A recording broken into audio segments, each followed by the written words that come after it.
Mesdames, Messieurs, bonjour et bienvenue sur notre chaîne YouTube. L'information vous place au sommet du monde. Alors si vous êtes nouveau, abonnez-vous et activez aussi la cloche de notification pour ne plus rien manquer. On commence. Macky Sall se rend en Russie sur invitation de Poutine. Sur invitation de Vladimir Poutine, président de la Fédération de Russie, Macky Sall, président de la République du Sénégal et président en exercice de l'Union africaine, a quitté Dakar ce jeudi 2 juin 2022 pour se rendre en Russie, informe la présidence sénégalaise.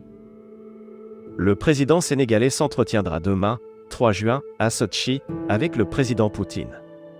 Cette visite, qui fait suite à la réunion du bureau élargi de l'Union africaine le 10 mai 2022, s'inscrit dans le cadre des efforts que mène la présidence en exercice de l'Union pour contribuer à l'accalmie dans la guerre en Ukraine et à la libération des stocks de céréales et de fertilisants dont le blocage affecte particulièrement les pays africains.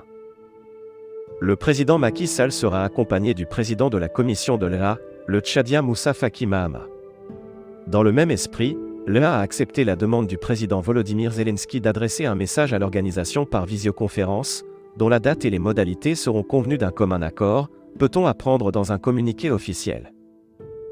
Le Sénégal, qui entretient des relations fortes avec les pays occidentaux, avait surpris, le 2 mars dernier, en s'abstenant lors d'un vote de l'Assemblée générale de l'ONU en faveur d'une résolution qui exigeait que la Russie cesse immédiatement de recourir à la force contre l'Ukraine. Le pays avait en revanche voté le 24 mars, une seconde résolution exigeant de la Russie un arrêt immédiat de la guerre. Près de la moitié des pays africains s'étaient abstenus ou n'avaient pas voté lors des deux votes. Après sa visite à Sotchi, le président Macky Sall se rendra à Accra pour prendre part, le 4 juin, au sommet extraordinaire de la CEDEAO sur la situation au Mali, en Guinée et au Burkina Faso.